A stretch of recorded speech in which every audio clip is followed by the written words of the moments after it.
Ken with CR Nuts Motorsports. We have today's episode, number 49. Had to take a couple of suspension pieces for motorcycles over to Cycle Suspensions, Joe Raphael. I'll put his contact information below. Joe gonna rebuild a couple of sets of shocks. One's for the new Honda we have, the front shocks on that, and also for the KX 125 1993.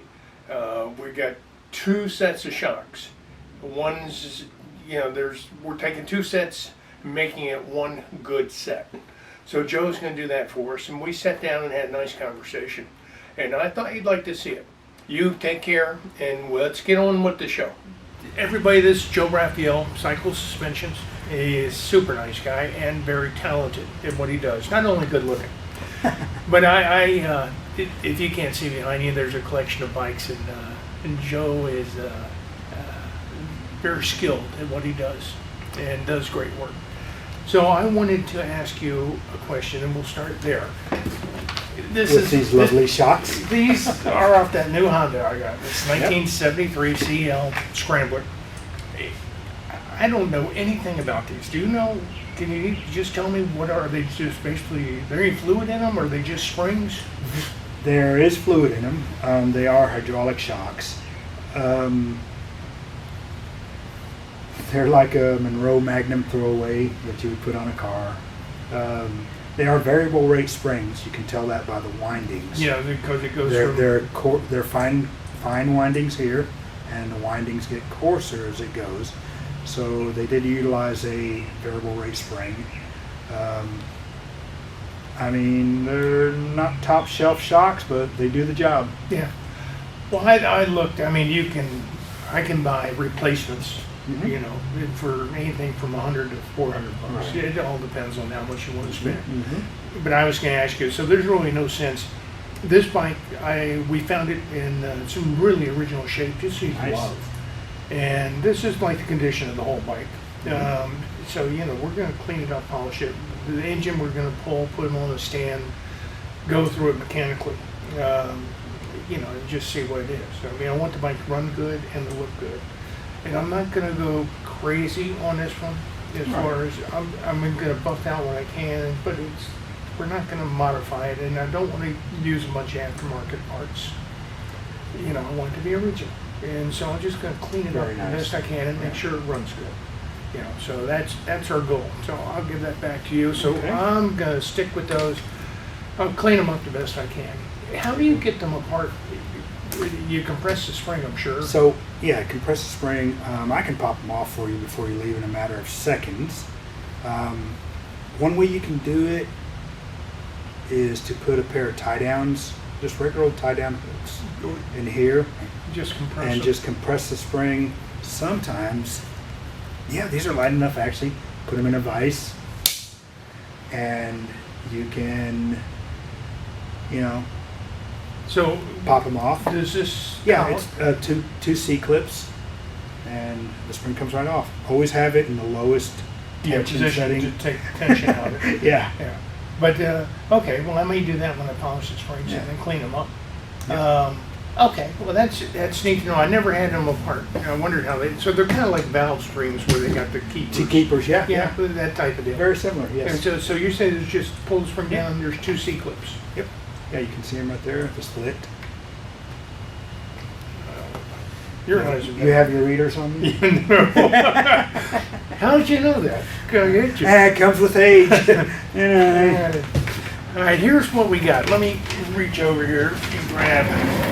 Oh, you're ready. This is from the Honda, the 350.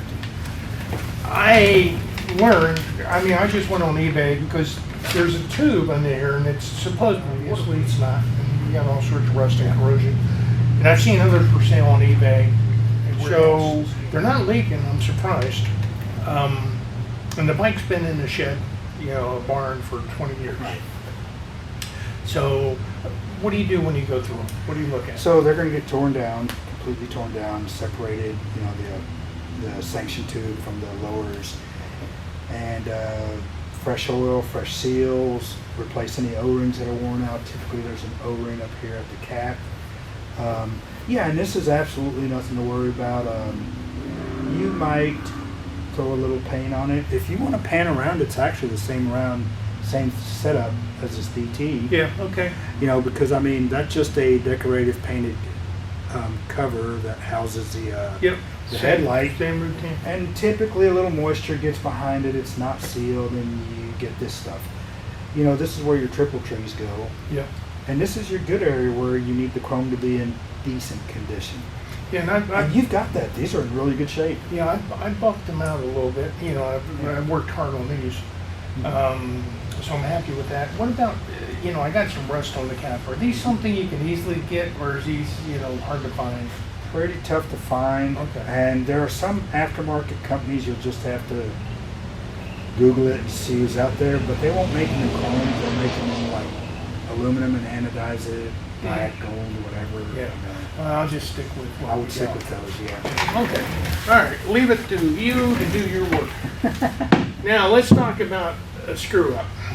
Well, Ruh-roh. Here's what I'll hand you that one, and Okay. I'll hold one of these. Right.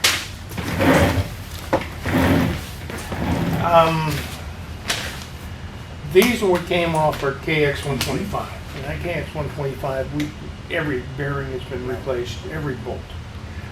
These were bought off eBay, and they were used because these, I sent them to another company, we won't mention name or show the sticker, but he replaced the seals, rebent them floors, and then they immediately would put them on, they leaked, okay? And they leaked bad. And I can fight with the guy about it, but it's not the way I do business. But so Casey, my son, decided he would take a gander at rebuild, right. and it didn't go his way. Let's put it that way. All right. So that's why we're here. So he went and bought these, and they suffice. We can ride the bike, but we want these lowers because they're nice. Anodizing is real nice, so we want Very to nice, swap yeah. them.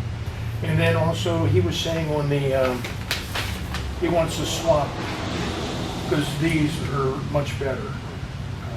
These are Right. good The caps. caps, and just have you rebuild. So we want one really good Yep. pair. Mhm. The uh-oh moment he had with these, and I don't know if it's this one.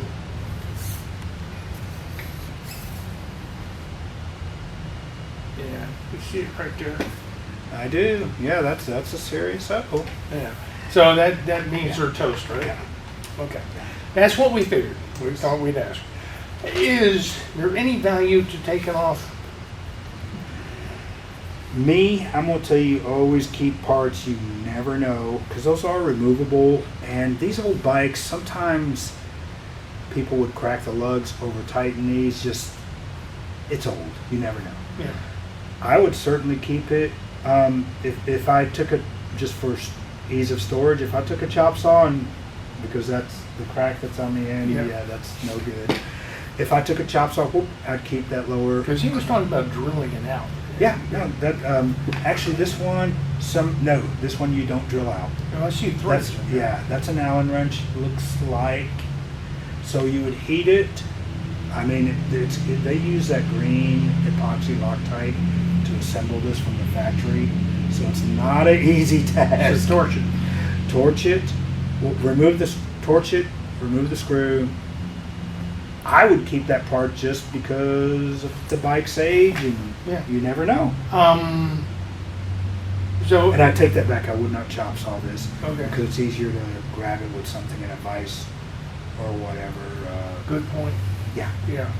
I have a special tool that fits in the end of it for removing those because I do remove those. But yeah, So you do remove this? I can. I mean, Yeah. Why don't you go ahead and do that? Okay. Because you've been down this road. I would and take I'll it on. chunk that and remove that. Yeah, and then just pitch these bottoms and whatever. In the box is bits and pieces that came out of these. Okay. Okay. Including the nice caps. Yes, I think so. He showed them to me. Sure. Yep. The good caps are in there. Yeah. All the plastic bits. Everything is here. You did a very nice job of bagging it. And Yeah, we tried. We've learned the hard way. Okay. Yeah, well, I that's, hate that for you. yeah, well, that's just the way it is. All right. So that's what we need done. I just wrote it down, Yeah. you know, just in case you forget anything. And that's it. I appreciate you doing that. I'm in not a hurry. Okay, so, you know, do this at your convenience, because Okay. I've got painting to do, polishing, and then we got, it's, you know, so if it Yeah. takes you a month to do it, it's okay. It won't be a month, but I mean, you know the deal. I mean, once I call you, just at Yeah. your convenience. I'm Yeah. not in a hurry for you to pick up either. Yep, so that's the way we are. So with that, sir, All right. you're a good man. Thank you, sir. Goodbye, everybody. This is memories for me. The guy's name was Kenny Pageant. It had one of these. His dad was a drywaller and built dune buggy. Yeah. And he had this, and his brother had 125 that was white, Mhm. same year. And just gorgeous bikes. Absolutely gorgeous. And they rode like hell. And, you know, we were young and crazy.